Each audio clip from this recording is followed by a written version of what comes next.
اور یقیناً نوح نے ہمیں پکارا، پس ہم کتنے اچھے جواب دینے والے ہیں۔ اور ہم نے اسے اور اس کے گھر والوں کو بہت بڑی مصیبت سے نجات دی، اور ہم نے اس کی اولاد کو زمین پر باقی رہنے والا بنا دیا، اور بعد والوں میں ہم نے اس کا ذکر خیر باقی رکھا۔ سلام ہو نوح پر تمام جہان والوں میں، بے شک ہم نیکی کرنے والوں کو اسی طرح بدلہ دیتے ہیں، بے شک وہ ہمارے مومن بندوں میں سے تھا۔ یہاں پر آپ دیکھیں وَتَرَكْنَا عَلَيْهِ فِي الْآخِرِينَ، اس وقت تو وہ سخت مشکل میں پڑے تھے، لیکن بعد میں اللہ تعالیٰ نے ان کو سچی ناموری عطا کی، یعنی ہم نے اس کی ایسی تعریف کر دی جو بعد میں آنے والے لوگوں میں بھی باقی رہی۔ تو اس آیت سے یہ پتہ چلتا ہے کہ اگر انسان احسان کے درجے پہ دنیا میں کام کرتا ہے تو اللہ سبحانہ و تعالیٰ بھی اس کے ساتھ احسان کا معاملہ فرماتا ہے، اور اسی احسان میں سے ایک احسان یہ ہے کہ اس کے کام کو بھی باقی رکھتا ہے اور اس کا ذکر خیر بھی باقی رکھتا ہے۔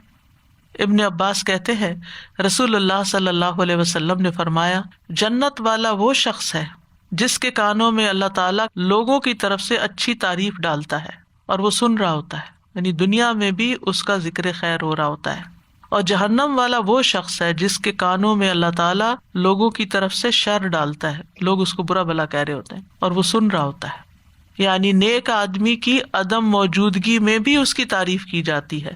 اور یہ باتیں پھر گھوم گھما کے اس کے کانوں تک پہنچ جاتی ہیں۔ دیکھیں جو آپ کے سامنے تعریف کرتا ہے، ہو سکتا ہے وہ آپ کی خوشامد کر رہا ہو سکتا ہے کہ وہ صحیح بات کر رہا ہو سکتا ہے صحیح نہ بھی کر رہا ہو سکتا ہے اس کا کوئی آپ سے مطلب ہو، کوئی بھی وجہ ہو سکتی، لیکن اصل تعریف ہوتی ہے جو آپ کی غیر موجودگی میں کوئی آپ کے لیے کرے، پھر وہاں سے کوئی اٹھے اور وہ آپ کو پہنچا دے کہ وہ فلاں مجلس میں آپ کے لیے یہ الفاظ ادا کر رہا تھا۔ تو جب آپ کو یہ پتا چلے کہ کسی نے میرے بارے میں کچھ اچھے الفاظ استعمال کیے ہیں یا کسی کی رائے میرے بارے میں اچھی ہے، تو تمام تر شکر اللہ کے لیے ادا کریں، اور اسی رستے پر، نیکی کے رستے پر قائم رہنے کی کوشش بھی کریں اور اللہ سے استقامت کی دعا بھی کریں۔ اور جب کسی کو یہ پتا چلے کہ لوگ میرے بارے میں بری رائے رکھتے ہیں تو پھر آپ سن کے توبہ کریں کہ یا اللہ میرے ہی کچھ گناہ ہوں گے جن کی وجہ سے کسی نے میرے بارے میں ایسے الفاظ کہے ہیں، اور پھر انسان اللہ تعالیٰ سے دعا کرے کہ یا اللہ مجھے میری غلطیاں دکھا دے، میری اصلاح فرما دے، پچھلے گناہ معاف کر دے، آئندہ مجھے نیکیوں کی توفیق دے اور مجھے اپنا بنا لے۔ اسی طرح ایک اور روایت ہے، ابو زہیر ثقفی کہتے ہیں رسول اللہ صلی اللہ علیہ وسلم نے ہم سے نباوا یا بناوا دونوں لفظ آئے ہیں کہ مقام پر خطاب فرمایا جو کہ طائف کے قریب ہے۔ آپ نے فرمایا ہو سکتا ہے کہ تم جنتیوں اور جہنمیوں کو الگ الگ پہچان لو۔ لوگوں نے عرض کیا اللہ کے رسول کس طرح، یعنی دنیا میں کس طرح؟ آپ نے فرمایا اچھی تعریف کے اظہار سے اور بری تعریف کے اظہار سے۔ تم ایک دوسرے پر اللہ کے گواہ ہو، کہتے ہیں نا کہ زبان خلق کو نقارہ خدا سمجھو۔ اب اس کا یہ مطلب نہیں کہ ہم لوگوں کی تعریف چاہنے کے لیے اچھے کام کریں، ہم خالص ہو کے اللہ کے لیے اچھے کام کریں تو انشاءاللہ اللہ سبحانہ تعالیٰ ذکر خیر بھی جاری کر دے گا۔ اسی طرح ایک اور موقع پر رسول اللہ صلی اللہ علیہ وسلم نے فرمایا جب اللہ تعالیٰ اپنے بندے کے ساتھ بھلائی کا ارادہ فرماتا ہے تو اسے لوگوں میں نیک نام کر دیتا ہے۔ کسی نے کہا کہ نیک نام کیسے بناتا ہے؟ آپ نے فرمایا وہ اس طرح کہ اس کے لیے اس کی موت سے پہلے نیک عمل آسان کر دیتا ہے، حتیٰ کہ اس کے آس پاس والے اس سے راضی ہو جاتے ہیں، پہلے ناراض سے وہ راضی ہو جاتے ہیں، وہ ان کے ساتھ احسان شروع کر دیتا ہے، اچھا معاملہ شروع کر دیتا ہے اور وہ اس سے خوش ہو جاتے ہیں، اور اس طرح موت سے پہلے وہ آدمی نیک نامی میں مشہور ہو جاتا ہے کہ اچھا انسان تھا۔ اچھے اعمال جو ہیں یہ آسمانوں میں بھی شہرت کا سبب ہیں۔ ابو ہریرہ رضی اللہ عنہ سے روایت ہے کہ رسول اللہ صلی اللہ علیہ وسلم نے فرمایا ہر آدمی کی آسمان میں ایک خاص شہرت ہے،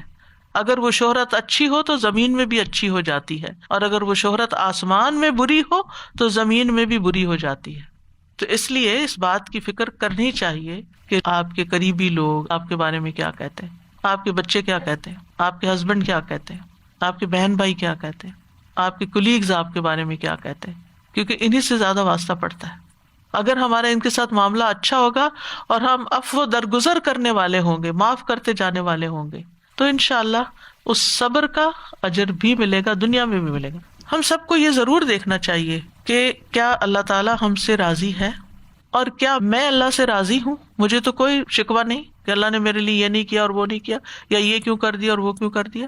پھر دوسری بات یہ، لوگ مجھ سے راضی ہیں لیکن لوگوں کی رضا کو اللہ کی رضا پہ ترجیح نہیں دینی۔ اگر لوگ ایک وقت میں ناراض بھی ہوتے ہیں نا، آپ احسان کرتے چلے جاتے ہیں، وہ کل آپ سے راضی ہو جائیں گے، لیکن آپ کی زندگی کا مقصد نہیں ہے ان کو راضی کرنا. تو اوپر کیا ہے؟ اللہ کی رضا. اگر اللہ کو راضی کر رہے ہیں نا، اور اللہ کی خاطر لوگوں کو راضی کر رہے ہیں، تو انشاءاللہ معاملہ درست رہے گا. اور کیا میں لوگوں سے راضی ہوں، یا مجھے ہر وقت ان کے اندر کوئی عیب ہی نظر آ رہے ہوتے ہیں اور میں جلتی کٹتی رہتی ہوں، یہ کیوں نہیں یہ کر رہا، فلانا کیوں نہیں کر رہا. تیسری چیز یہ کہ کیا میں اپنے آپ سے بھی راضی ہوں یا نہیں، یعنی میرے اپنے اندر ایک اطمینان قلب ہے یا نہیں. اگر نہیں تو اللہ سے دعا کرے کہ یا اللہ مجھے وہ وجہ دکھا دے جس کی وجہ سے میرے اندر اطمینان قلب نہیں، کیونکہ مجھے مرتے وقت نفس مطمئنہ چاہیے. میں اس حال میں دنیا سے جاؤں کہ تو مجھ سے راضی اور میں تجھ سے راضی. اور یہ ہے اصل کامیابی. جو اس کے ساتھ جاتا ہے وہ کامیاب ہو گیا.